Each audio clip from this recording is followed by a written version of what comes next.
Salam əziz müəllimlər, hər vaxtınız xeyir olsun. Bugün biz sizinlə Jean Piaget'in test suallarının izahına baxacağıq. İlk sualımız belədir ki, şagird abstrakt konseptləri təhlil edə bilir. Şagird vicdan, ədalət, iftira kimi anlayışların nə olduğu haqqında düşünür. Şagird abstrakt konseptləri təhlil edə bilirsə, yəni vicdan, ədalət, iftira kimi anlayışların nə olduğu haqqında düşünürsə, bu artıq mücərrəd düşüncə hesab edilir.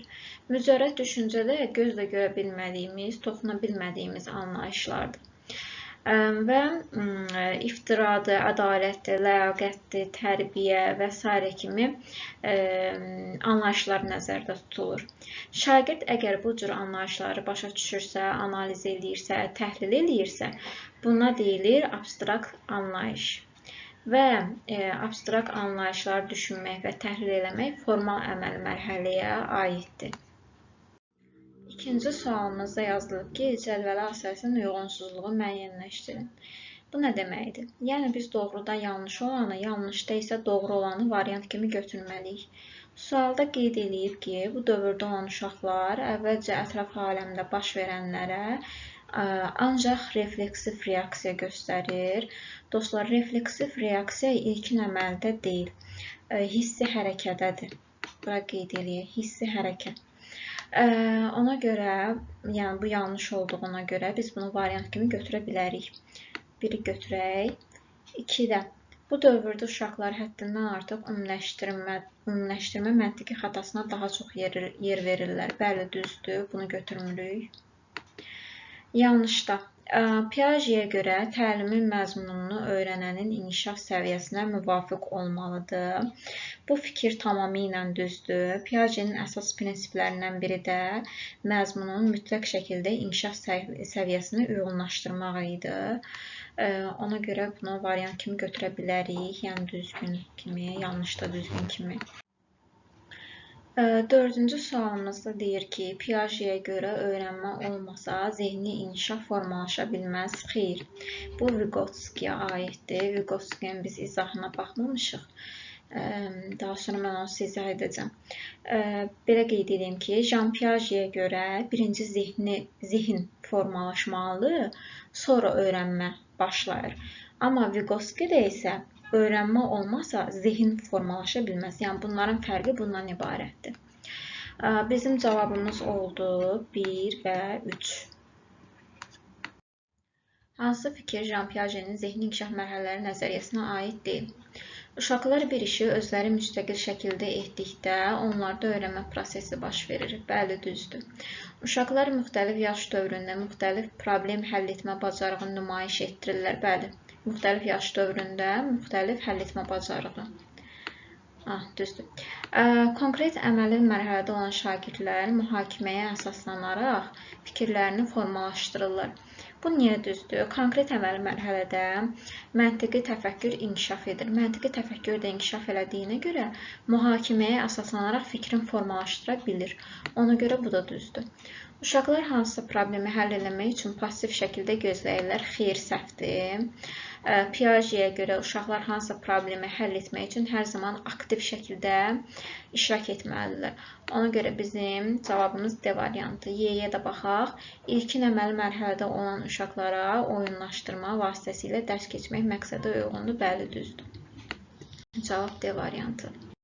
Klasteri tamamlayın. Zehni inkişafın ilkin əməli mərhələsində olan uşaqlara xas xüsusiyyətlərdir. Bu mərhələdə olan uşaqlar canlıların xüsusiyyətlərini cansız əşyalara köçürür. Bu nə deməkdir? Məsələn, uşaq öz oyuncağı ilə söhbət edir, onu geyindirir, yerə salanda onun ağrıdığını düşünür. Nə edir? Yəni, canlının xüsusiyyətini cansıza köçürür və bu ilkin əməldə çox normal bir haldır. A variantında deyir ki, induktiv məntiq gücü inkişaf etmiş olur. Xeyr, bu konkret mərhələyə aiddir. Yalnız şəxsi təcrübələrinə əsaslanmırlar. Bu da səhvdir. Başqalarının fikirlərini qəbul edə bilmirlər. Bəli, düzgün variantımız elə budur. Başqasının fikrini qəbul edə bilməmək egosentrik düşüncə tərzinin formalaşması deməkdir. Bu nə deməkdir? Məsələn, uşaq mən mərkəzli davranır.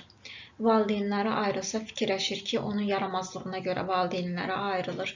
Qonşu köçürsə deyir ki, mən səs-küy saldığıma görə qonşular köçdü və s. Yəni başqasının fikrini heç cürə qəbul edə bilmir. Bu da ilkin əməli mərhələyə aiddir.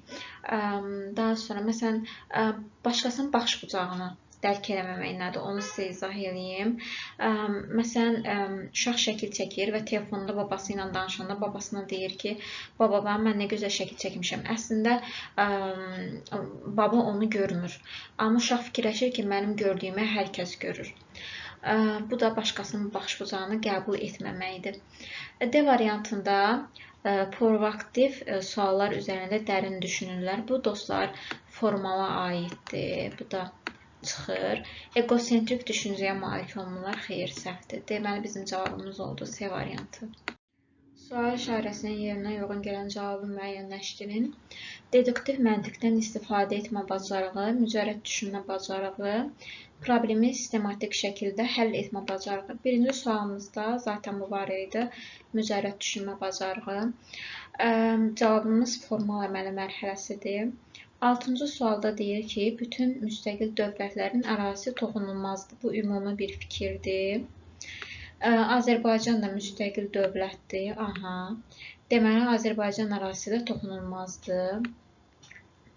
Burada deduktiv düşüncə tərzi var. Deduktiv düşüncə tərzində ümumi düşüncə tərzi deməkdir. Yəni, hər kəs bilir ki, bütün müstəqil dövlətlərin ərazisi toxunulmazdır.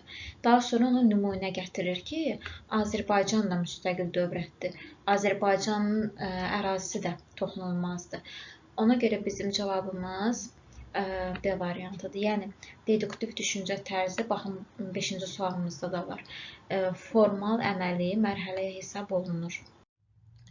Zehni inkişafın mərhələləri nəzəriyyəsinin ilkin əməli mərhələsində uşaqlar nəyə əsasən yeni biliyə yiyələnirlər? Dostlar, ilkin əməli mərhələdə məntiq tam olaraq inkişaf etmiş olmur.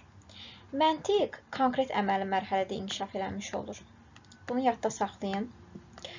Gərək indi sualımıza. İlkin əməli mərhələdə uşaqların ən sevdiyi şey oyunlardır. Oyunlar. Və uşaqlar oyunlarla yeni biliyə yiyələnə bilir. İndi 8-ci suala baxaq. İzah elədiyim bu məntiq məsələsinə qayıdacağım. Birinci hissədə cədvələ əsasən uyğunluğu müəyyənləşdirməyimizi istəyir. Yəni, doğruda doğrunu, yanlışda yanlışı tapmalıyıq. Zehni inkişafın ilkin əməli mərhələsində olan uşaqlar cisimlərin kəmiyyət və ya kütləsinin dəyişilməsinə baxmayaraq onların sabit olduğunu anlayır. Əgər bir uşaq bunu başa düşə bilirsə, deməli uşaqda məntiq inkişaf edib də, düzdürmü? Və məntiq hardaydı? Konkret əməldə.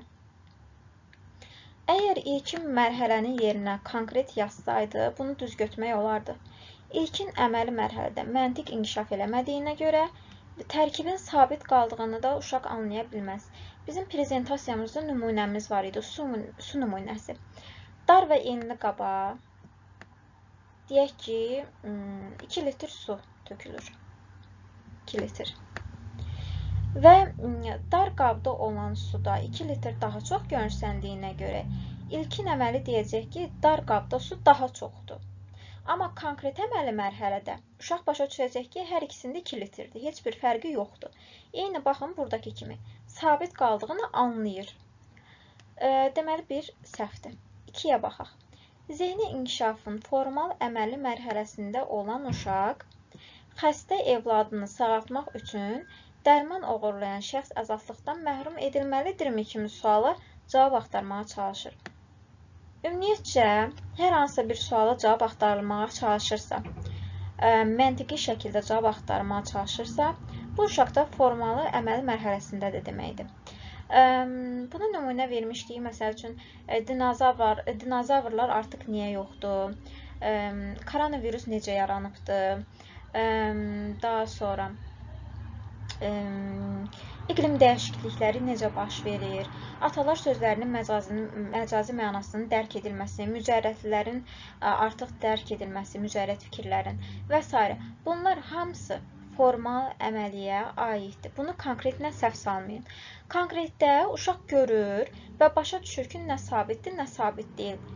Amma ikincidə yəni cavab axtarmağa çalışır, məntiqi cavablar axtarır, özündən fikirlər yürütməyə çalışır. Bunlar hamısı formal əməliyə daxildir və bizim cavabımız 2-dir. İndi gəlin yanlışda yanlışı tapaq. Deyir ki, zehni inkişafın hissi hərəkət mərhələsində uşaqlar eyni bir xüsusiyyəti oxşar olan bütün cisimlərə aid edərək həddən artıq ümumiləşdirmə aparır. Təbii ki, bu hissi hərəkətdə deyil də, bu ilkin əməldədir. Yəni, ümumiləşdirmə aparmağa bacarırsa, eyni bir xüsusiyyəti oxşar olan bütün cisimlərə aid etməyə bacarırsa, bu ilkin əməli mərhələdədir. Cavabımız bəli, düzdür. Yanlışda yanlış olduğuna görə bu düzdür. 4-də qeyd edir ki, zehni inkişafın konkret əməli mərhələsində olan uşaq artıq anlayır ki, əgər A B-dən, B isə C-dən hündürdürsə, A C-dən hündür olur. Birinci sualda nə idi? Biz dedik ki, tərkibin sabit qaldığını anlayırsa, konkret mərhələdədir və burada da təbii ki, dostlar, eynidir. Yəni, konkret əməl mərhələyə daxildir. Deməli, doğru da doğru. İkinci sualımız düzdür. Yanlışda yanlışda isə 3. Cavab olur 2 və 3. 9-cu sual. Birinci hökm təsirli halda olan söz haranın sualına cavab verdikdə cümlədə tamamlıq olur. Gözəl, bu bizim qaydamızdır. İkinci hökm İstanbulu sevirəm cümləsində İstanbulu sözü haranın sualına cavab verir. Bu da bizim nümunəmizdir. Əgər birinci qayda gələrsə, sonra nümunə gələrsə, bu o deməkdir ki, deduksiyadır. Və cavab elə B variantıdır. Deduksiya formal əməli. 10-cu sual. Eyni miqdar suyu müəllim 2 qaba tökür. Birini dar, birini enli yastı qaba tökür. Uşaqlar dar uzun qabda suyun miqdarının çox olması qənaətinə gəlir. Əgər deməli, eyni miqdarda su həm enli, həm dar qaba tökülübsə, uşaq da deyirsə ki, darda daha çoxdur, deməli, uşaqda məntiq tam olaraq inkişaf etməyibdir və ilkin əməli mərhələdədir. Amma konkret əməli mərhələdə olsaydı, məntiq inkişaf etmiş olardı və uşaq deyərdi ki, hər ikisində su eyni miqdardadır. İkinciyə baxaq. Uşaq oyun oynayan zamanı gözünü əli ilə bağlayır, özü heç kəsi görmür, deyə elə bilir ki, heç kəs də onu görmür. Bunun da izahı verilmişdi ki, məsələn, ilkin əməli mərhələdə uşaq başqalarının baxış bucağını nəzərə ala bilmir. Mən gördüyümü hamı görür, mənim görmədiyimi heç kəs görmür. Yəni, uşaq bu düşüncə tərzində olur. Və bu da ilkin əməli mərhələyə aiddir. Cavab A variantı. Birinci hökm. Ədəbi dilin qrammatik normasına görə müəyyən miqdar saylarından sonra gələn isimlər tək dişlənir. Bu bizim qaydamız. İkinci hökm. 5 kitablar birləşməsində saydan sonra gələn isim cəm dişlənir. Bu da bizim nümunəmiz. Cavabımız nə oldu? Deduksiya formal əməli. 12-ci sual. Boş xanalara uyğun gələn cavabları seçərək sxemi tamamlayın. Formal əməli mərhələsinə aid olanları seçin. Reflekslərlə öyrənmə hissi hərəkətdədir. Konseptual düşünmə. Konseptual düşünmə, bəli, formal əməlidədir. Bunu götürək.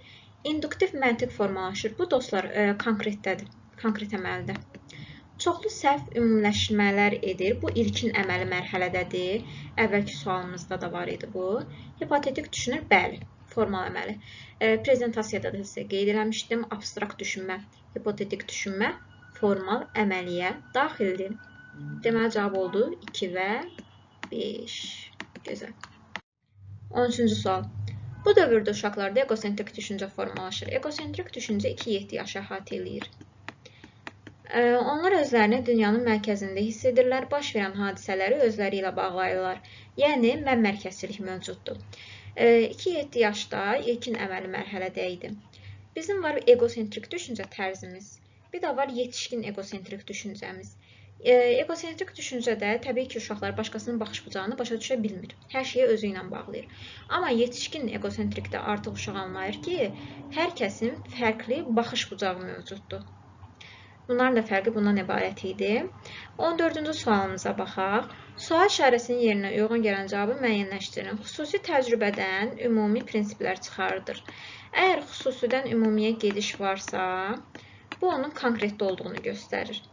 Beyində riyazi hesablamalar apara bilirlər. Bu da ki, təbii ki, konkretə aiddir. Çünki məntiq konkretdə artıq inkişaf eləməyə başlayır.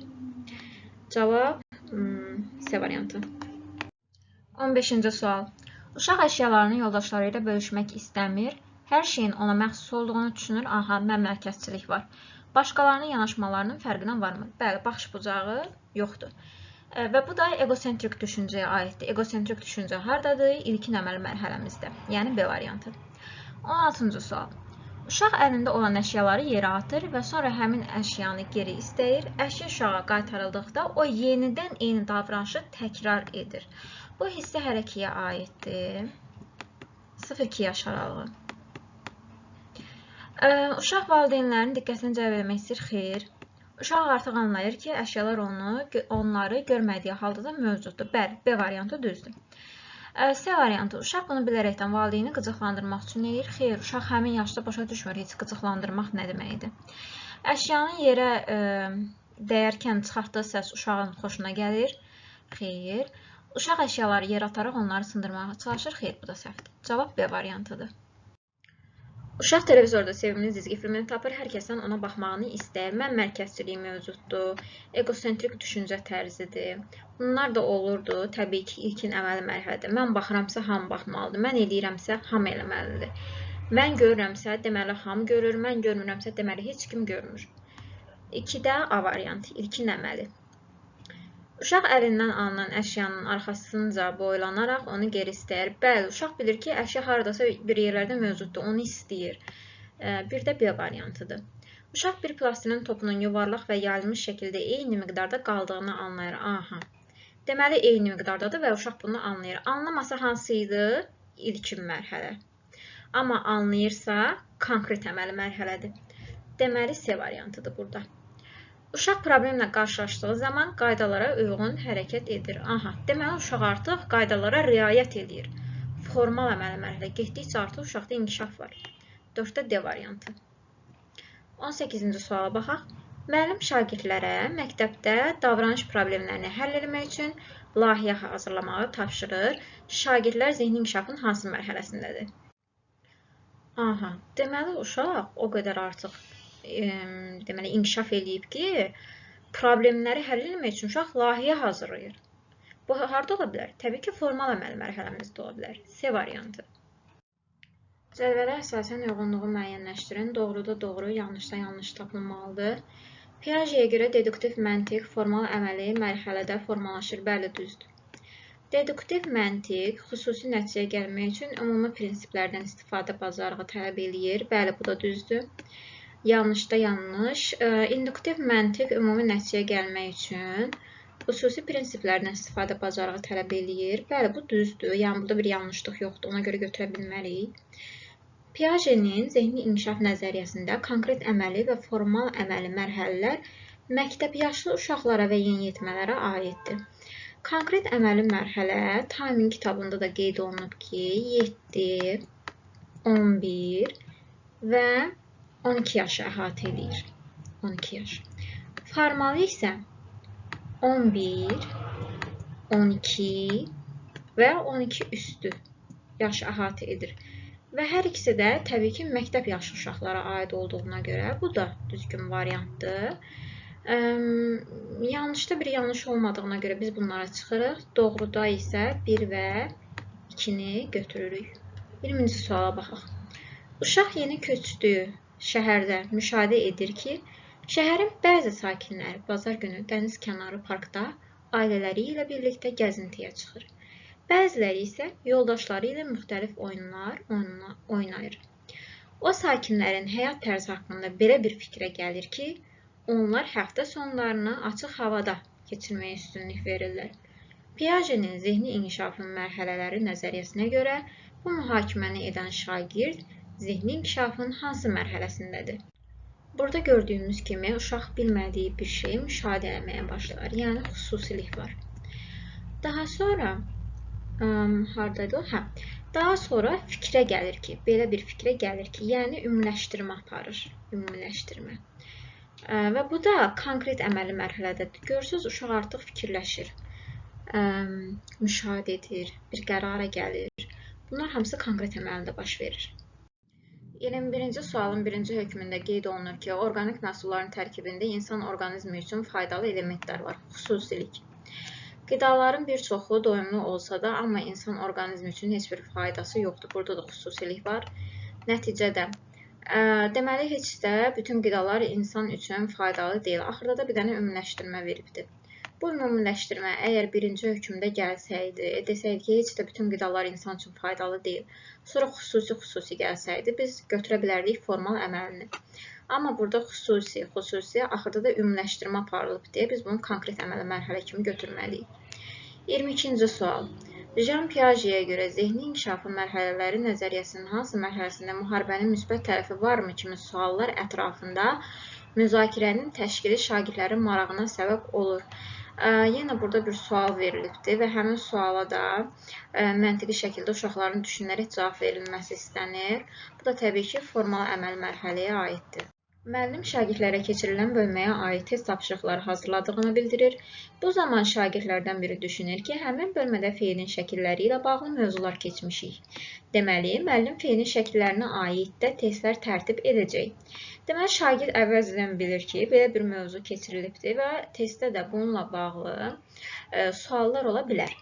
Bu təbii ki, formal əməli mərhələyə aiddir. Çünki şagird bildiyi bir şeydən nəticə çıxardır. 24-cü sual.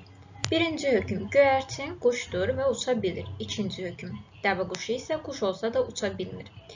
Deməli, burada 2 dənə nümunə verilibdir. Əgər desəydik ki, bütün quşlar uça bilir, onda biz onu ümumi götürə bilərdik. Amma burada təkcə göyərçinin adını çəkir. Ona görə də bu bizim nümunəmiz hesab olunur. Dəvə quşu isə quş olsa da uça bilmir. Burada da yenə bütün quşları nəzərdə tutmur, təkcə dəvə quşunu nəzərdə tutur. Deməli, bu da bizim nümunəmizdir. Nəticədə də deyir ki, deməli, heç də bütün quşlar uça bilmir. Bütün quşlar uça bilmir. Burada da axırda bir dənə ümumiləşdirmə olubdur. Deməli, nümunə plus ümumiləşdirmə olubdur. Onda da biz nə götürə bilərik? Konkret, əməli mərhələ. Keçək digər sualımıza. 25-ci sual. Ana qızının dəfələrlə əlindəki əşyanı yerə ataraq onu geri istəməyinin şahidi olur. Ana əşyanı yerdən qaldırıb qızına verər-verməz o əşyanı yenidən yerə atır. Bu hissi hərəkət mərhələsinə daxildir. Bu tip vəziyyətlərin baş verməsi hissi hərəkəyə ilə bağlı olur. 26-cı sual. Gülnazın ən sevdiyi renk qırmızıdır. O daha kiçik yaşlarda qırmızının tonlarını fərqləndirə bilmirdi və hamısını sadəcə qırmızı adlandırırdı. 8 yaşından etibarən Gülnaz qırmızının 15-dən çox tonunu ayırt edir və hətta onların adlarını bilir. Deməli, 7 və 12 yaş aralığı konkret əməli mərhələ hesab edilir. Xüsusən 7, 8, 9 və 11 yaşlar. Ona görə biz bunu konkret əməli mərhələ kimi götürməliyik. Bu mərhələdə uşaqlar deyilən hər bir məsələni, yaşanan hadisəni özlərinin həyatı ilə bağlayırlar. Təkrar suallardan biridir. Egosentrik davranışdır və egosentrik davranış, mən mərkəzli davranış ilkin əməli mərhələdə baş verirdi. 28-ci sual. Ülker 4 yaşında olarkən quşları bir-birindən fərqləndirə bilmirdi. Onların hamısını sadəcə quş adlandırırdı. Ülkerin artıq 9 yaşı var. O artıq nəinki quşları fərqləndirir və adlarını sadalayır, hətta ev və çöl quşları da müəyyən edə bilir. Yenə də 7-12 yaş aralığı təsadüf eləyir burada konkret əməli mərhələsinə. Y variantı. Digər suala baxaq. Müəllim dərs zamanı Jean Piaget'in zehni inkişaf mərhələləri nəzəriyyəsini tətbiq edərsə, aşağıdakılardan hansını etməsi doğru olar? Formativ qiymətləndirmə zamanı hələ sözündən tez-tez istifadə eləmək. Hələ sözündən tez-tez istifadə eləmək Carl Dweck'in nəzəriyyəsinə məxsusdur. Carl Dweck. Şagirdlərin bir-birini tanıması üçün buzqıran strategiyalarının istifadə olunması. Bu da məxsus idi Daniel Goleman. Bura qeyd edək. Çətin mövzu oxumazdan qabaq yeni sözlərlə tanış eləmək. Bu da məxsus idi Lev Vygotsky'yə. İkinci Qarabağ müharibəsinə aid videolar göstərən zaman şagirdlərin yaşlarını nəzərə almaq. Şagirdlərin yaşlarını nəzərə alırsa, bu da Jean Piaget-ə məxsusdur. Yəni bizim cavabımız D variantıdır. E variantı uşaqlarda mənəvi dəyərləri inkişaf etdirmək üçün müxtəlif insidentlər təqdim etmək. Mənəvi dəyərlər də ki, dostlar, Lawrence Kohlbrinklə bağlı idi. Bura qeyd edək. Lawrence Kohlbrink. Belə. Cavabımız D variantı. 30-cu sual. Ceyhun məktəbdə keçirilən debatlarda aktiv iştirak edir. Fikirlərini sistemləşdirərək nəql etmə bacarığı abstrakt düşüncənin güclü inkişafı hesabına bir çox debatlarda qalib olmuşdu. Aha. Abstrakt düşüncə. Dəfələrlə biz bunu vurğulamışıq. Abstrakt düşüncə formal, əməli mərhələdə olur. Cavab A variantı. Keçək digər sualımıza. 31-ci sual. Mən gələcəkdə həkim olmalıyam, çünki insanların sağlamlığına xidmət etmək mənim üçün dəyərlidir. Şagird burada birinci hansı ixtisası seçəcəyinə artıq qərar veribdir. Deməli, şagird məktəb yaşlarındadır artıq. Çünki insanların sağlamlığına xidmət etmək. Burada da səbəb də gətirib ki, mən buna görə həkim olmaq istəyirəm. Bu da təbii ki, formal əməli ilə bağlıdır. 32-ci sual. Jean Piaget-ə görə zehni inkişafın mərhələləri nəzəriyyəsinin hansı mərhələsində dostunun xətrinə dəyəcəyini bilə-bilə həqiqəti deyən şəxs yaxşı insandırma kimi mübahisəli suallar ətrafında müzakirənin təşkili şagirdlərin marağına səbəb olur.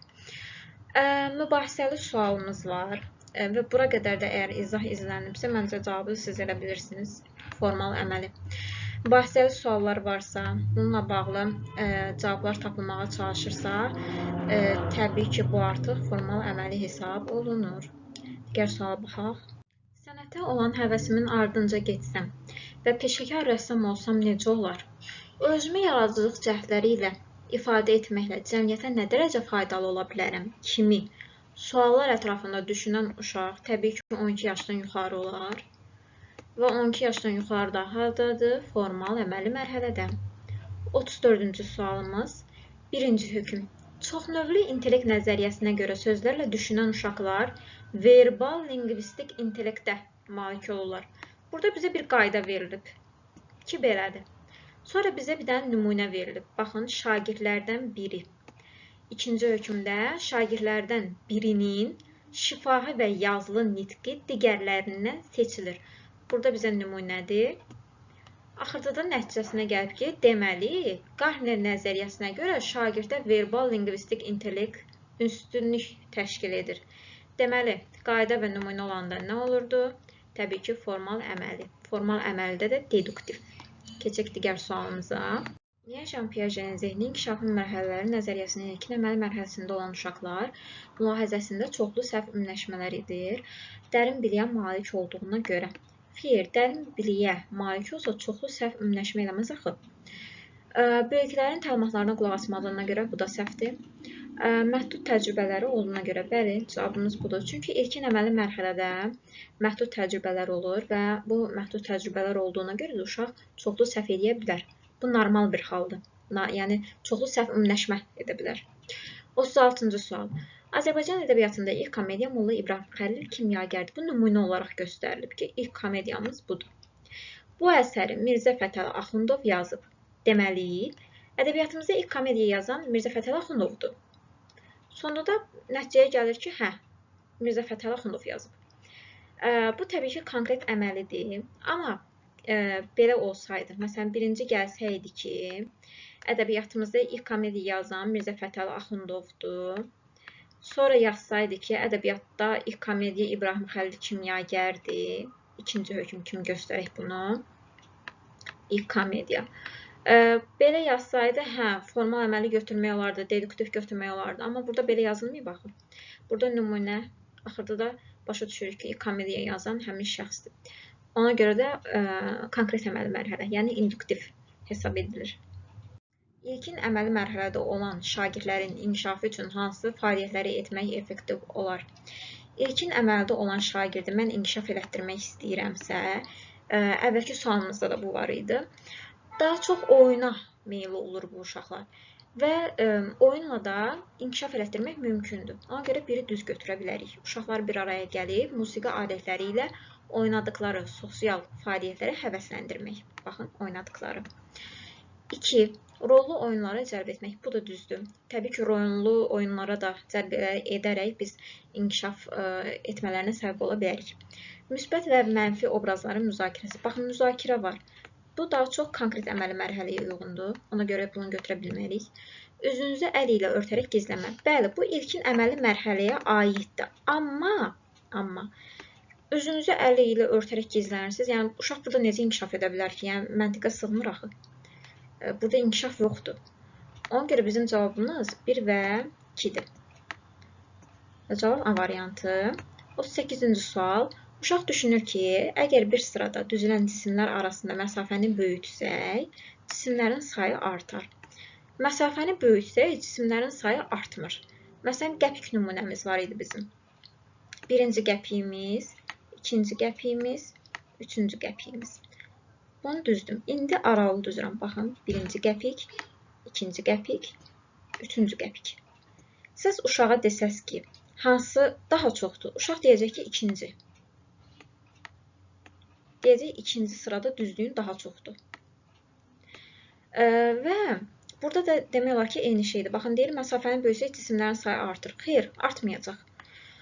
Bu da ilkin əməli mərhələyə daxildir. Deməli, cavab D variantı. 39-cu sual. Əslində 39-cu suala biz diqqətlə baxsaq, hiss edirik ki, cavab hansıdır. Amma yəni təbii ki, oxumaq lazımdır. Qlobal problemlər. Deməli bizim bir problemimiz var. Bütün dünya ölkələrini, orada yaşayan əhalini əhatə edən, onun hazırki vəziyyətinə və gələcəyinə təhlükə yaradan problemlərdir. Əla. İqlimin dəyişməsi, ekologiyanın çirklənməsi ilə bütün dünya ölkələrini və dünya əhalisini təhlükə altına atır. Deməli, bunlar da qlobal problemlərdir. Dostlar, əgər problemlə bağlı bir şeylər yazılırsa, problemin həlli ilə bağlı, təbii ki, bu formal əməlliyə aiddir. Amma deyək ki, siz heç bilmirsiniz, suala da baxanda yəni hiss olunur ki, həqiqətən formal əməlliyə daha uyğundur. 40-cı sualımıza baxaq. Uyğunsuzluğu müəyyən edin deyir. Formal əməli mərhələ sistemli planlaşdırma bacarığına malik olur. Bəli, düzdür. Hissi hərəki mərhələ əşyalarla manipulyasiya edir. Düzdür. Konkret əməli mərhələ proaktiv suallar verir. Xeyr. Proaktiv sualların verilməsi formala aiddir.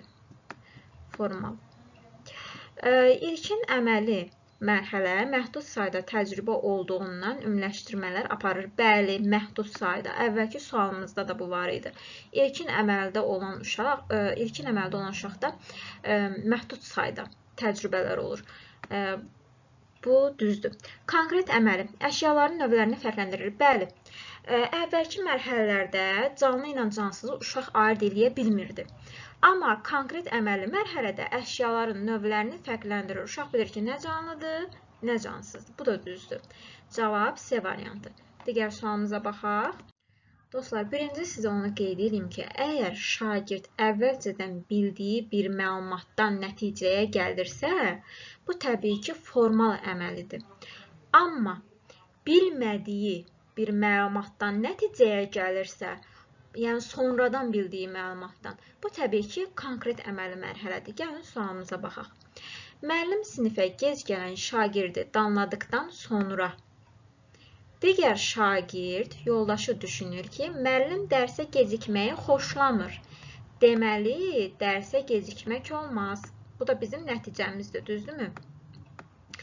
Şagird əvvəldən bunu bilirdi? Yox. Şagird bunu sonradan bilir. Sonradan bilib nəticəyə gəldiyi üçün də konkret əməli mərhələdir. 42-ci sual.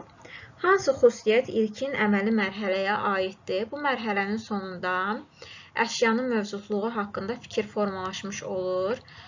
Bizdən ilkin əməli istəyir. Burada da hissi hərəkətdir. Ona görə A variantını çıxırıq. Bu dövrdə uşaqlar hamıdan çox özlərini düşünürlər. Bəli, egosentrik davranış, mən mərkəzi. İlkin əməldə bu mövcuddur. Əşyaları ümumiləşdirib əsaslı şəkildə qruplaşdırmağı bacarır. Əşyaları ümumiləşdirib əsaslı şəkildə qruplaşdırırsa, bu konkret əməli mərhələdir. Ümumi prinsiplərdən istifadə etməyə bacarırsa, ümumi prinsip istifadə etməyə bacarır. Formal əməli.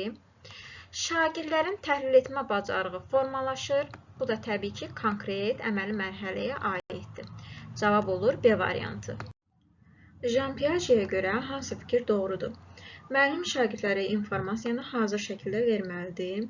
Xeyr, dostlar, bu səhvdir. Jean Piaget özü qeyd edirdi ki, şagird informasiyanı özü axtararaq, araşdıraraq öyrənməlidir.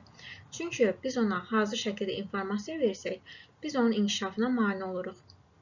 Yəni, ona yaxşılıq etmiş olmuruq. B variantı. Zehni inkişafın baş verməsi üçün uşaqlar arasında ünsiyyət önəmlidir. Təbii ki, bəli, ünsiyyət önəmlidir, amma bu Lev Vygotsky'yə aid fikirdir.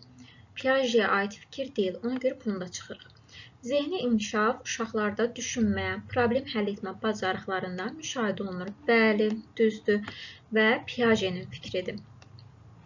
Uşaqların suallara səhv cavab verməsi onların zehni inkişafının yetərli olmadığını göstərir. Xeyr. Sadəcə uşağın həmin mərhələyə gəlib çatmadığını göstərir.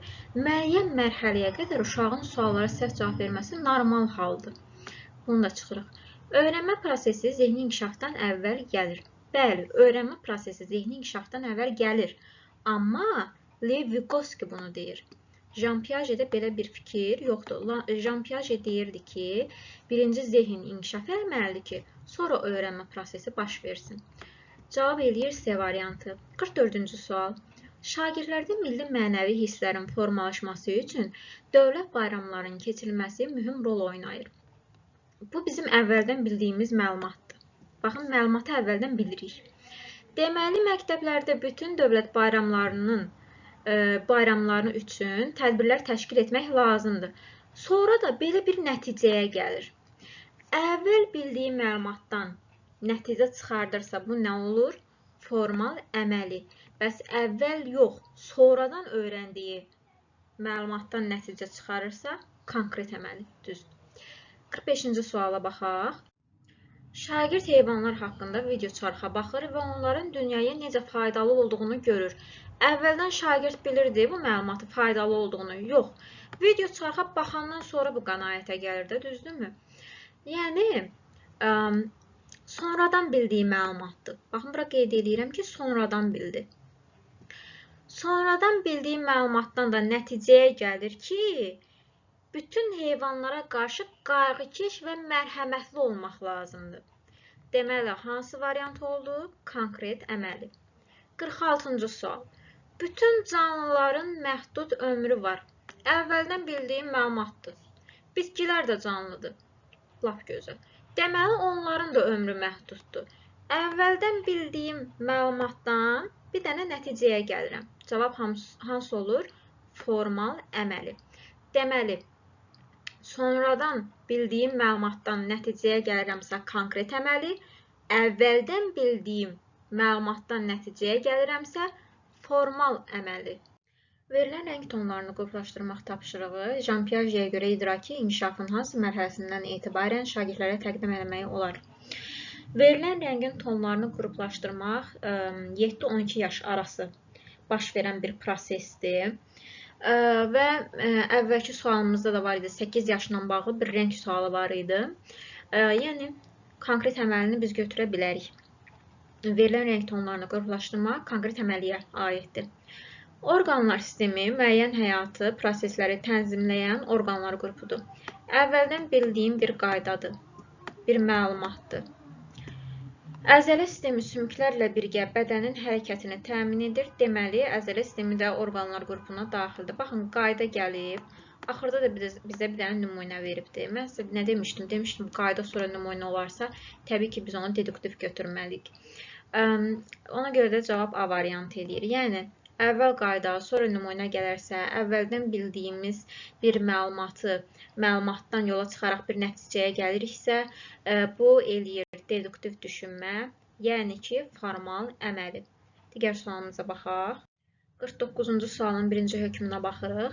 Əsas rəngləri qarışdırmaqla qarışıq rənglər almaq olar. Bəli, bu bizim qaydamızdır. Sarı və göy rənglərin qarışığından yaşıl rəng alınır. Bu da bizim nümunəmizdir. Deməli, qayda və nümunə olarsa, formal əməlini götürməliyik. 50-ci sual. Şahid qismində dindirilən şəxs qonşuluqda baş verən oğurluq hadisəsinin digər bir qonşu tərəfindən edildiyini bilərsə, sirr açıqlanmalıdırmı? Biz bir müəllimik və bu sualı sinifə veririk. Nə baş verəcək? Bir müzakirə yaranacaq. Həmin bu sualdan da məntiqi şəkildə artıq şagirdlər cavab verməyə çalışacaq. Onda bu nə olur? Formal, əməli. Testimizin də izahı bura kimi idi. Gələn prezentasiyamızda Lev Vygotsky haqqında məlumat olacaq. Daha sonra onun test izahları olacaq. Telegram kanalımıza qoşularaq oradakı testləri, sınaqları, materialları əldə edə bilərsiniz. Ümid edirəm sizin üçün xoş oldu. Hər hansı bir çətinliyiniz də varsa Instagramdan, Telegramdan yaxud da ki YouTube-da komment hissəsində mənə yazıb bildirə bilərsiniz. Dərsimiz bu qədər idi.